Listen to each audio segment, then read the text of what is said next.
Hello everyone. आज हम 10th नवंबर 2024 को जो भी न्यूज़पेपर आया है द हिंदू, उसको यूपीएससी पर्सपेक्टिव से डिस्कस करेंगे। वैसे तो संडे था, तो काफ़ी ज़्यादा इम्पोर्टेंट न्यूज़ तो नहीं आई है, लेकिन जो जो आई है वो हम डिस्कस करेंगे। तो आइए बिना किसी देरी के स्टार्ट करते हैं। सबसे पहले तो टीम इंडिया है जो वो पाकिस्तान नहीं जाएगी, बीसीसीआई ने बोला है आईसीसी को। आईसीसी क्या है? इंटरनेशनल क्रिकेट कंट्रोल, ठीक है, इंटरनेशनल क्रिकेट काउंसिल, सॉरी। और बीसीआई क्या है? Board of control cricket council in India, ठीक है, board of control for cricket in India, BCCI.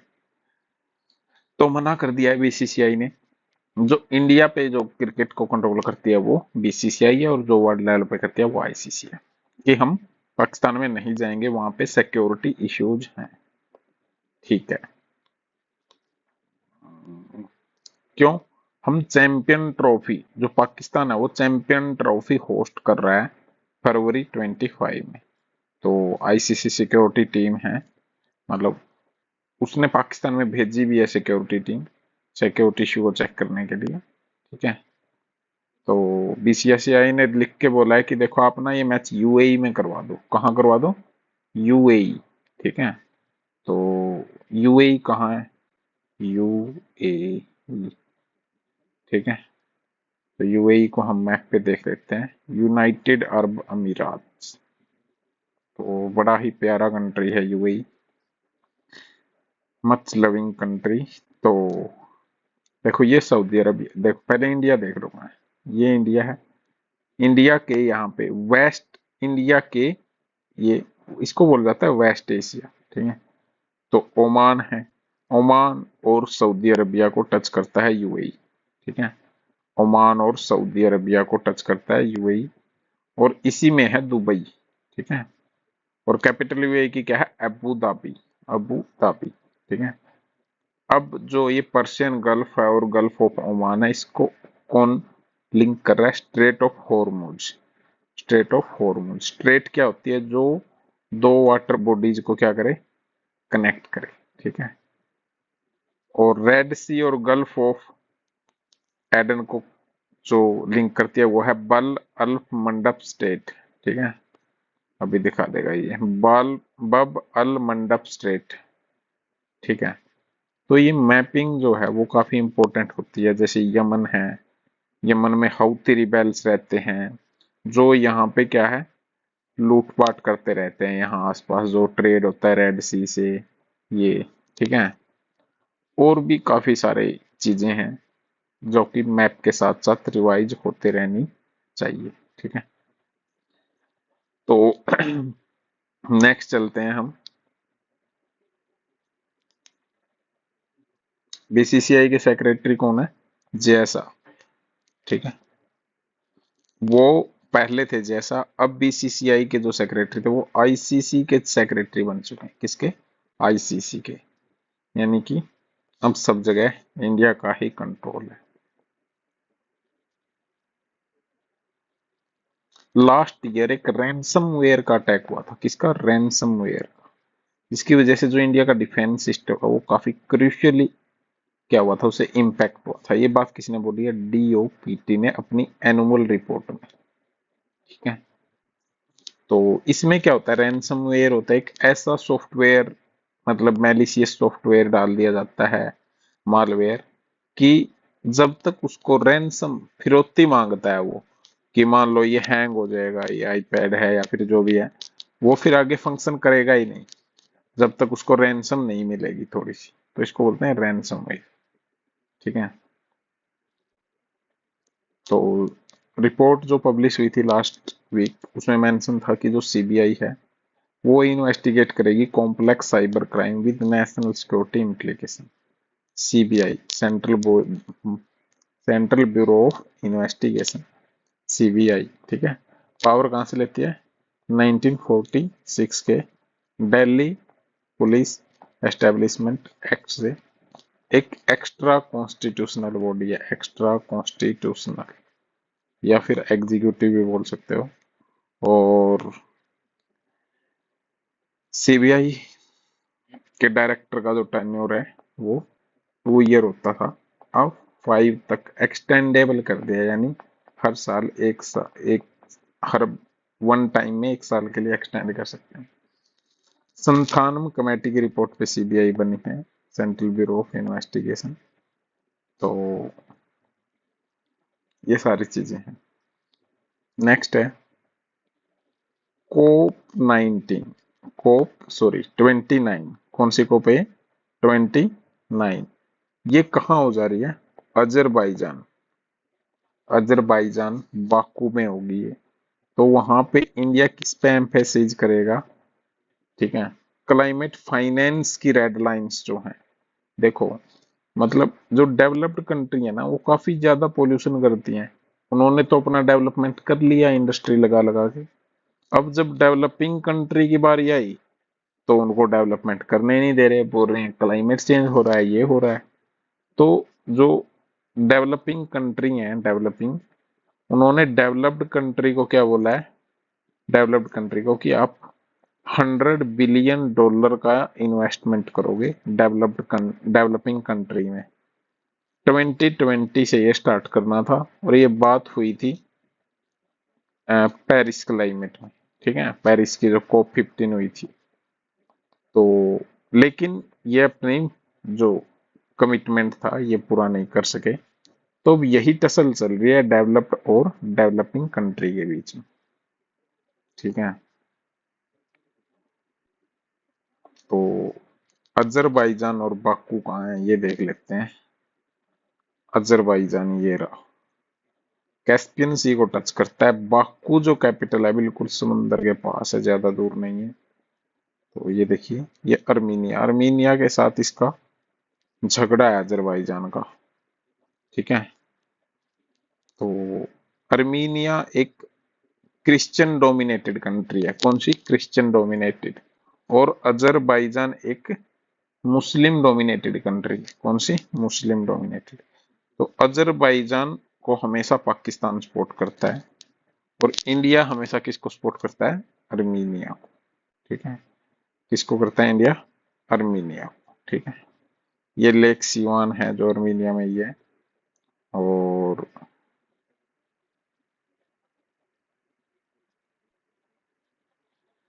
तो इंडिया किसको करता है? अर्मीनिया को।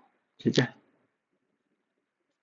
ये जॉर्जिया है, फिर ऊपर, ऊपर जॉर्जिया है अर्मीनिया के, दोनों को टच कर रहा है जॉर्जिया, अर्मीनिया और अजरबैजान। और फिर टर्की है, तुर्की है जिसका नाम रख दिया, उसकी कैपिटल अंकारा है। तुर्की दो सी के बीच में है, एक ब्लैक सी और एक मेडिटेरियन सी के बीच में, एक सैंडविच सा बना हुआ है। ये देखो, ये कौन सा सी है बताओ? सी ऑफ अजोव। अजोव सी के बाद है क्रेंच स्ट्रेट, कैर्च स्ट्रेट। कौन सी? कैर्च स्ट्रेट। ये सी ऑफ अजोव है। अजोव सी से अगर हम आएंगे ब्लैक सी में तो हमें एक स्ट्रेट पार्ट करनी पड़ेगी जिसका नाम है कैर्च स्ट्रेट। उसके बाद आ गए हम ब्लैक सी में। कहा? ब्लैक सी में।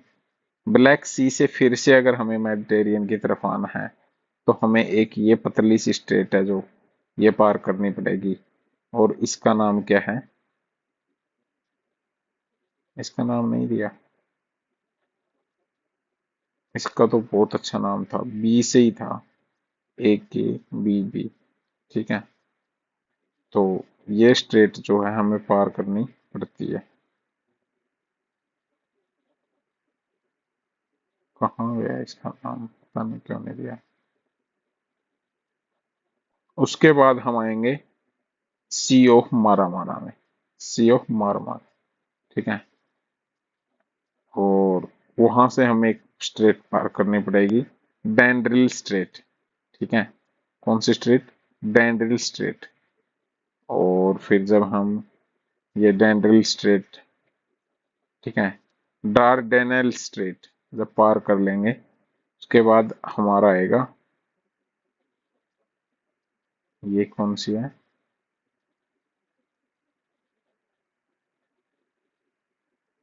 सी ऑफ मारा मारा, ये डार्डल स्ट्रेट है। अजोव सी। ठीक है, अजोव सी, अजोव सी से हम कहाँ आ जाएंगे डायरेक्ट? मेडिटेरियन सी। ठीक है, जो उसी से कहाँ आ जाएंगे हम डायरेक्ट, जो नहीं सॉरी एजियन सी, एजियन सी से हम मेडिटेरियन सी। ये आयनिक सी है, ये ग्रीस है। ठीक है, ग्रीस का भी था लफड़ा कुछ, कोई आइलैंड वगैरह थे, तुर्की के थे वो शायद आइलैंड, साइप्रस, हाँ साइप्रस। तो इस तरह से मैपिंग काफी इंपॉर्टेंट रोल प्ले करती है, ये चीजें देखते ही रहना चाहिए। आगे चलते हैं।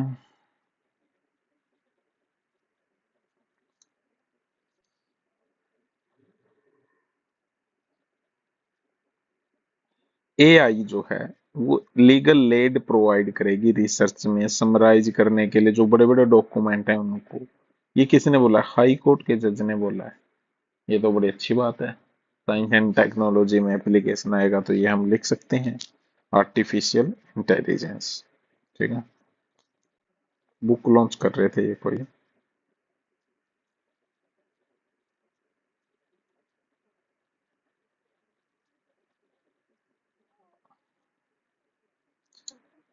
डिसेबल्ड जो पर्सन है उसकी जो एक्सेसिबिलिटी है वो एक फंडामेंटल राइट है। ठीक है, वो बोला है किसने?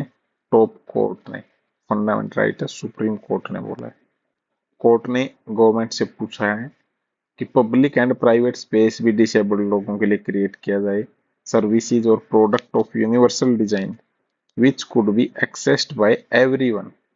ठीक है, जिसको हर कोई एक्सेस कर सके, should be integrated into design process from the start.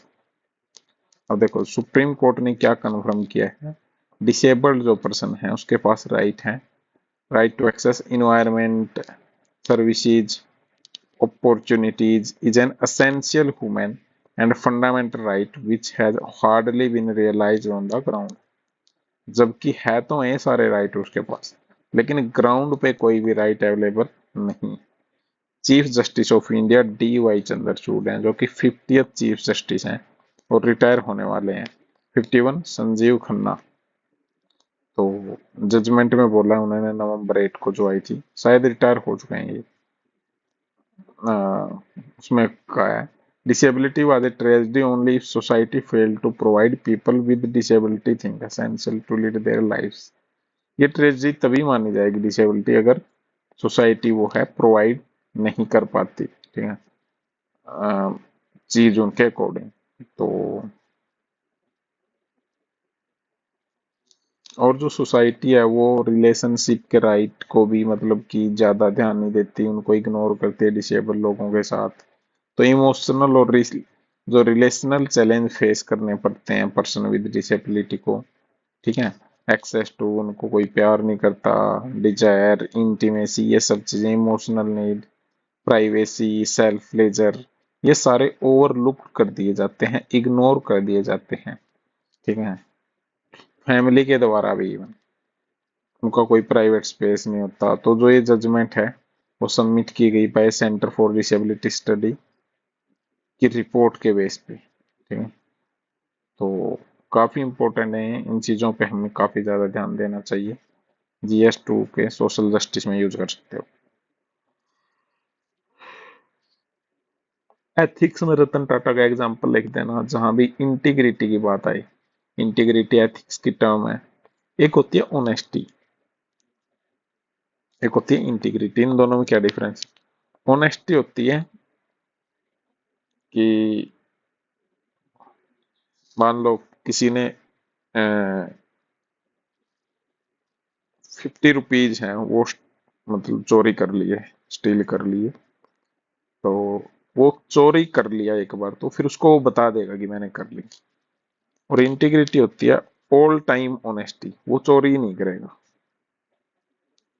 ठीक है, हमेशा ऑनेस्टी, उसको इंटीग्रिटी बोलते हैं।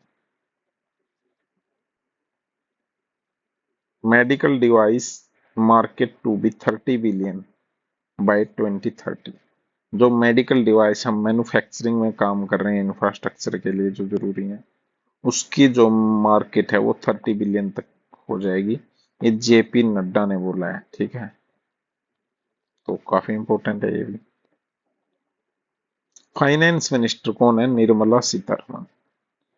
उन्होंने आरआरबी को बोला है रीजनल रूरल बैंक, ठीक है, और स्पॉन्सर्ड बैंक को ऐसे प्रोडक्ट डिजाइन करो जो एमएसएमई को काम आए, micro small and medium industries, MSME, छोटे छोटे उद्योग जो होते हैं, छोटे छोटे, ठीक है। वो एक नेशनल एमएसएमई के क्लस्टर प्रोग्राम में बात कर रही थी। उसके साथ आरआरबी के जो चेयरमैन हैं वो भी थे, सीईओ भी थे, ठीक है। तो इन्होंने इसी चीज पे एम्फेसाइज किया कि एमएसएमई को और ज्यादा ईज दी जाए, और ज्यादा क्रेडिट दिया जाए, क्योंकि उनके पास पैसे नहीं होते, छोटी छोटी इंडस्ट्री होती हैं, textile, wooden furniture, leather, food processing, packing, engineering, ठीक है। इमेंस पोटेंशियल है इन सब एरिया में, और इनका जो लोन पोर्टफोलियो है वो आरआरबी को बढ़ा देना चाहिए। तो ये सारी चीजें बोली हैं। इंडिया ने जो टीबी एलिमिनेशन का टारगेट रखा था वो कब तक रखा था? 25 तक का, 2025 तक। लेकिन जो इंडिया है वो इसको क्या कर देगा? मिस करेगा। क्यों? ग्लोबल टारगेट है टीबी एमिशन का 2030 तक का, 2030 तक का। तो इंडिया उसके अकॉर्डिंग काम कर नहीं रहा है, ठीक है। जो इंसिडेंस रेट है इंडिया में, जो 237 थी पर लैख पॉपुलेशन, ठीक है। मोर्टिलेट रेट जो थी वो थी, मोर्टेलिटी रेट 28 पर 1 लाख, ठीक है।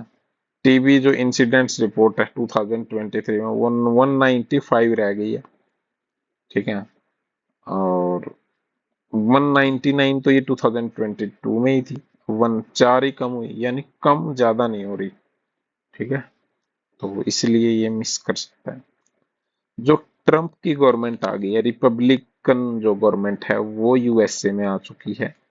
अब वो लोग, जो ट्रम्प का जो स्लोगन था यूएसए फर्स्ट, यूएसए के लोगों को जॉब दो, यूएसए के लोगों को रखो, बाहर वालों को मत आने दो, ठीक है, बाहर की कंट्री में टैरिफ लगाओ, तो इससे इलीगल जो इंडियंस हैं उनके ऊपर क्या इम्पैक्ट होगा, ठीक है। देखो पूरे इस आर्टिकल में यही बोला गया है कि यूएस का जो department of custom and foreign है, तो वो क्या करेगा, एक तो जैसे डोंकी मार के जाते हैं, ठीक है, तो डंकी मार के मैक्सिको से एक वॉल क्रॉस करनी होती है यूएसए में जाने के लिए, तो उससे ऊपर शेडी लगा के वापस चले जाते हैं, या नीचे सुराख कर रखा वहां से घुस जाते हैं।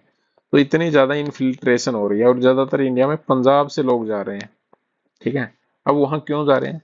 क्योंकि वहां $1, वहां का $1 आज के टाइम पे इंडिया के 75 से 80 रुपीज के आसपास है।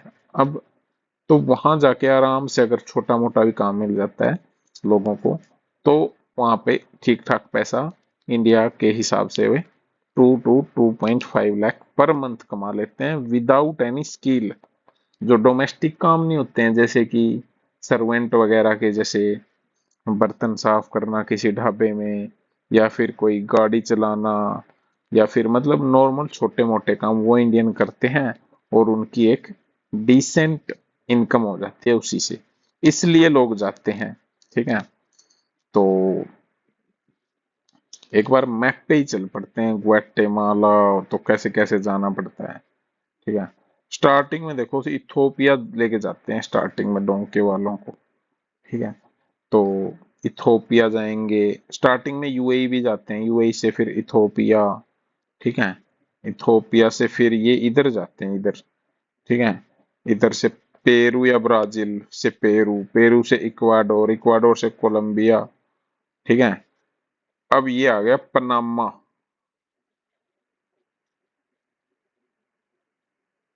तो ये पनामा का जो जंगल है, जो ये यहाँ बहुत ज्यादा फॉरेस्ट है, तो ये कवर करना पड़ता है उन लोगों को।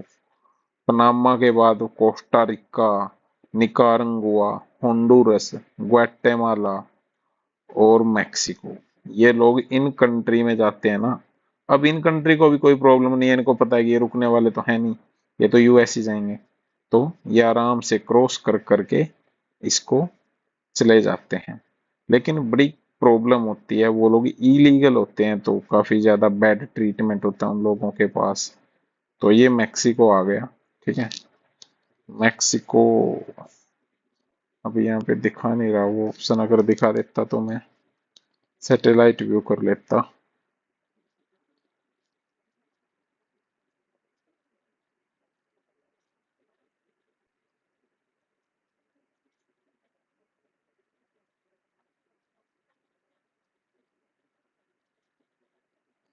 छोड़ो, तो ये मैक्सिको से जाते हैं और कनाडा से भी जाते हैं। ये तो मैक्सिको हो गया, कनाडा से कूद के चले जाएंगे या फिर मैक्सिको से, तो ये कनाडा हो गया। तो ये काफी मतलब, अब वहां पे इतने लोग आ रहे हैं तो इलीगल हैं, तो वो ट्रम्प ने प्रॉमिस किया था कि वो जब भी ओथ लेंगे सबसे पहले इनको वापस भेजेंगे। और इंडिया में ना एक H1B वीजा लगता है, जो स्किल प्रोफेशनल है उनका। तो उनके लिए भी जो ट्रम्प है उन्होंने बोला है कि मैं वापस उनको भी भेजूंगा, इतने ज्यादा यहाँ यूएसए वाले ही काम कर लेंगे। उसके बाद जो इंडियन मान लो इलीगल भी चले गए, अगर वहां जाके उन्होंने बच्चा कर लिया, चिल्ड्रन, ठीक है, बेबी हो जाता है उनको, तो फिर अगर वो बेबी 7 साल का हो जाता है तो उनको अपने आप, क्योंकि जो बच्चा है वो वहीं जन्म लेता है, अपने आप यूएसए की सिटीजनशिप मिल जाती है। लेकिन अब ऐसा पॉसिबल नहीं होगा, ट्रम्प ने ये सब बोला है, ठीक है। उसके फर्स्ट टेन्योर में भी उन्होंने काफी ज्यादा पॉलिसी, मतलब H1B वीजा था ये भी डिनाई किया था, तो कई सारी चीजें थी जो डिनाई की थी। लेकिन एक इशू इंडिया भी क्रिएट कर सकता है फिर। इंडिया एक काफी ह्यूज इकोनॉमी है, तो इंडिया में जो इन्वेस्टमेंट है, इंडिया की जो मार्केट का एक्सेस है, इंडिया भी डिनाई कर सकता है। तो देखते हैं ये क्या होगा, इस आर्टिकल में सब जगह यही बोला गया है, ठीक है। जो पॉपुलेशन डिक्लाइन हो रही है उसकी कॉस्ट क्या हो सकती है। जैसे जो चीफ मिनिस्टर थे आंध्र प्रदेश के, तमिलनाडु के, उन्होंने फर्टिलिटी जो रेट है वो कम होता जा रहा है स्टेट्स का, तो एन चंद्रबाबू नायडू ने तो ये बोल दिया कि और ज्यादा बच्चे करो, ठीक है। करंट डेमोग्राफिक सिचुएशन क्या है।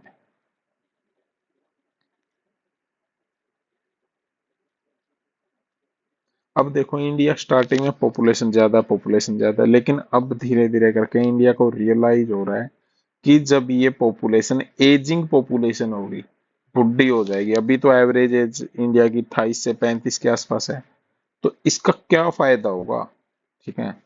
तो यूनिफॉर्म फिनोमिना तो है नहीं सदर्न स्टेट में, नदर्न स्टेट में भी मतलब डिक्रीज हुआ है, मतलब टोटल फर्टिलिटी रेट क्या होता है, एक फीमेल जो है वो एवरेज अपनी लाइफ में कितने बच्चे पैदा कर सकती है, आज की अगर हम मतलब कि हेल्थ एंड कंडीशन देखें तो।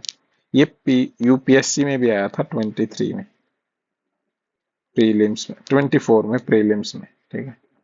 तो तमिलनाडु वेस्ट बंगाल में फर्टिलिटी रेट 1.4 था, ठीक है। तो रजिस्ट्रार जनरल ऑफ इंडिया है जिसके पास ये डाटा होता है। आंध्रा, तेलंगाना, केरला, पंजाब, हिमाचल में फर्टिलिटी रेट जो है 1.5 है। तो जो बिहार है, फर्टिलिटी रेट 3 है बिहार वाले फिर भी, ठीक है। यूपी में 2.7 है, एमपी में 2.6 है, ठीक है। जिसके पास लो फर्टिलिटी रेट है ना, वो काफी ज्यादा डेवलप हो रहे हैं वो स्टेट इंडिया के, ठीक है। बट उनके सामने अब एक प्रॉब्लम आ रही है, एजिंग पॉपुलेशन। अब लोग बुढ़े होते जा रहे हैं, तो अब काम की तो प्रोडक्टिविटी वो नहीं आती ना एज के हिसाब से, ठीक है। यूएनएफपीए के द्वारा जो पब्लिश की गई थी इंडिया एजिंग रिपोर्ट, ठीक है, ठीक है। तो उसमें क्या कहा गया, while the share of India's elderly population, India की जो एल्डरली पॉपुलेशन है जो कि 10% थी 2021 में, वो 15% तक पहुंच जाएगा वर्ल्ड में 2036 तक। तो केरला में ये 16.5% है, जो वो है सिटीजन हैं, सीनियर सिटीजन, जो कि 22% तक पहुंच जाएगा, यानी 1/4 के आसपास। तमिलनाडु में 20.8% पहुंच जाएगा, आंध्रा में 19, और बिहार में सिर्फ 7% थे जो कि 11% पहुंच जाएंगे। तो इकोनॉमिक इम्पैक्ट इस पे होगा, जी बिल्कुल होगा, ठीक है। एक सेकंड पानी पी लेता हूँ।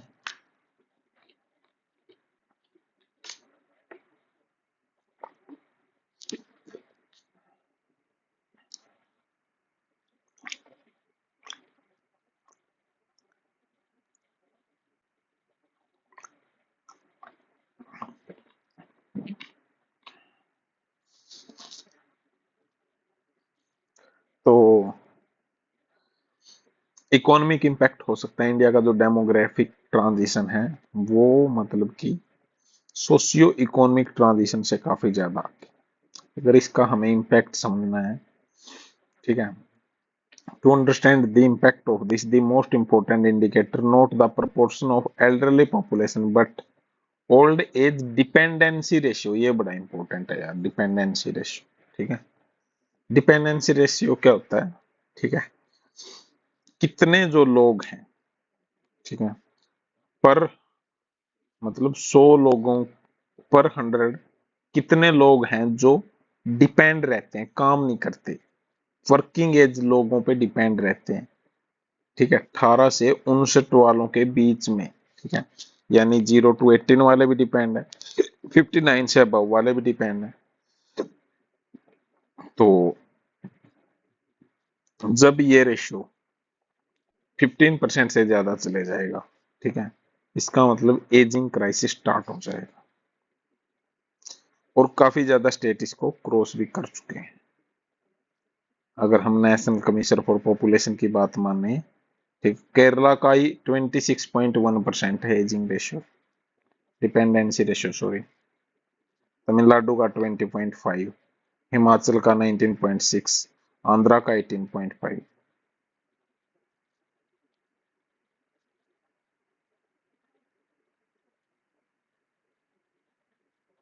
यानी कि ये क्या बोलते हैं, इसका मतलब क्या है, this mean these state window of opportunity to reap the demographic dividend of economic growth from a large number of young workers unburdened by the economic health and demand of large number of minors or elderly depend has already closed। तो जो health expenses हैं, क्योंकि बुढ़े लोग होंगे तो health में भी प्रॉब्लम आएगी, वो काफी ज्यादा राइज भी हुए हैं एजिंग पॉपुलेशन के साथ। एनएसएसओ का जो डाटा है स्टडी में, वो क्या बोलता है, मतलब अलग अलग जो यूनिवर्सिटीज हैं उन्होंने स्टडी की, ठीक है, तो क्या शो करता है, that the southern states with just 1/5 of India population, जो साउथ के स्टेट हैं उनके पास पॉपुलेशन सिर्फ 1/5 है, ठीक है, उनमें भी 32% of country total out of pocket expenditure on cardiovascular disease, cardiovascular disease पे 32% जो पॉकेट एक्सपेंडिचर है वही स्पेंड कर दिया जाता है, ठीक है, जबकि जो बाकी 8 हिंदी स्टेट हैं वो उनके पास half of the country population है, और वो सिर्फ 24% स्पेंड करते हैं, क्योंकि एजिंग पॉपुलेशन साउथ में ज्यादा है। तो सॉल्यूशन प्रपोज किया गया अलग अलग चीफ मिनिस्टर के द्वारा कि फर्टिलिटी रेट को बढ़ाया जाए, ठीक है, तो अगर फर्टिलिटी रेट बढ़ेगी तो फिर वुमेन का पार्टिसिपेशन भी कम होगा लेबर फोर्स में, जिससे उनकी इकोनॉमी है वो भी हर्ट होगी, ये भी बात है, क्योंकि वुमेन तो काम नहीं कर पाएंगी ना, बच्चे पैदा करेंगे तो फाइनेंस कमीशन के साथ भी इन्होंने सदन जो साउथ के जो पॉलिटिशियन हैं उन्होंने कंसर्न दिखाया है कि जो उनका सक्सेसफुल इकोनॉमीज हैं, ठीक है, हाई टैक्स रिवेन्यूज हैं, ठीक है, लेकिन उस हिसाब से उनको शेयर नहीं मिल रहा जो मिलना चाहिए। या फाइनेंस कमीशन किस आर्टिकल में, 280 आर्टिकल में है, कब बना था, 1950 में बना था फाइनेंस कमीशन। ये क्या करता है, devolution of tax between centre and state. अभी कौन सा फाइनेंस कमीशन है, 16th फाइनेंस कमीशन, 15th के हेड कौन थे, एन के सिंह थे, ठीक है। पॉलिटिकल इंप्लीकेशन क्या है, फेडरल स्ट्रक्चर को भी ये तो इंपैक्ट करेगी, कैसे, जो पार्लियामेंट की सीट है ना अभी वो फ्रीज कर रखे हैं हमने 26 तक,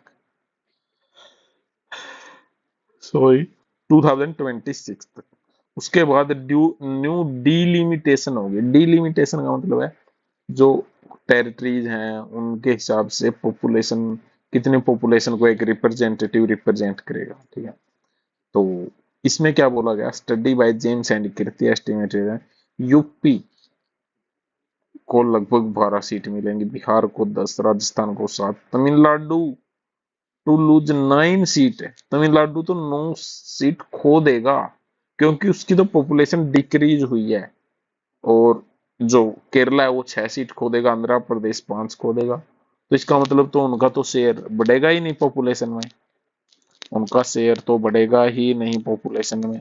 ठीक है। सॉल्यूशन क्या है इसके? तो अब जो सीएम हैं वहां के वो तो बोल रहे हैं कि वुमेन्स को और ज्यादा बेबी पैदा, लेकिन ये सक्सेसफुल अप्रोच इंटरनेशनली नहीं दिखती। क्योंकि जो आज के टाइम पे फीमेल्स हैं, पहले तो ठीक है इतनी एजुकेशन नहीं थी, एक एजुकेटेड वुमेन रिप्रोडक्टिव मशीन नहीं है, और जो फोर्स्ड फर्टिलिटी कर रहे हैं वो काम नहीं करेगी। ठीक है ना, वो इंसेंटिव काम करेंगे। ठीक है। और फैमिली को अगर जरूरत नहीं है तो फिर वो क्यों ही बच्चे पैदा करेंगे। तो उन्होंने रिकमेंड किया वर्क फैमिली पॉलिसीज में। ठीक है। With paid maternity and paternity leave, मतलब हमें क्या करना चाहिए, वर्क फैमिली पॉलिसीज को, मैटरनिटी लीव को भी पेड करो, पैटर्निटी लीव को पेड करो, एक्सेसिबल चाइल्ड केयर करो, एम्प्लॉयमेंट पॉलिसी लेके आओ, मदरहुड पेनल्टी को रिड्यूस करो। He noted that state and nation with better gender equity are better able to maintain fertility rate at sustainable level, as women are now likely to have children if they will not be deprived of economic independence while doing so. Another approach क्या है, working life span को बढ़ाना। तो ये भी क्या कर सकता है, रिड्यूस कर सकता है डिपेंडेंसी रेशियो। जो साउथ के स्टेट हैं ऑलरेडी इकोनॉमिक माइग्रेंट्स के लिए तो मैग्नेट है, लेकिन डॉक्टर गोली पॉइंट आउट दैट तो these migrant make social security demand of their destination state, they continue to be counted in their home state for political and financial distribution purpose, leaving south state in difficult angle। अब जो भी यहाँ migrant worker आते हैं, जो भी हैं, वो तो यहाँ से पैसे लेके अपने स्टेट में ही भेजते हैं, वो वहां थोड़े यूज करते हैं उसका। तो इनके लिए तो फिर एक सिचुएशन क्रिएट हो जाती है। तो ये पूरा इसको सिल्वर इकोनॉमी बोलते हैं शायद, कीवर्ड है सिल्वर इकोनॉमी। बहुत अच्छा आर्टिकल था और यही एक इम्पोर्टेंट आर्टिकल आया था। इसके अलावा तो इकोनॉमी लूमिंग इन नदन गाजा से UN backed report, economy sorry famine, famine famine आया हुआ है नदन गाजा में। गाजा, गाजा पे चलते हैं, गाजा चलते हैं। कहाँ कहाँ जूता बजा हुआ है, किस किस का, इजराइल का, और इजराइल का और पैलेस्तीन का। क्यों ये लड़ाई कर रहे हैं लोग, इनकी लड़ाई कभी बंद नहीं होगी। देखो ये इजराइल है, ये गाजा स्ट्रिप है। ठीक है। ये साउथ गाजा, ये नॉर्दर्न गाजा है। तो यहाँ फेमाइन आया हुआ है, भूखमरी। ठीक है। कुछ तो पहले ही थे और ऊपर से फेमाइन भी आ गया।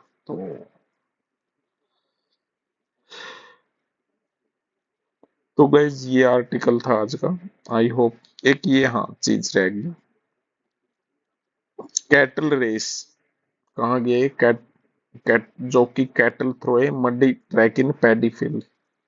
कैटल रेस वगैरह ये देख लेना कहाँ होती है, कई बार प्रीलिम्स में पूछ लेते हैं ऐसे क्वेश्चन फालतू फालतू के। तो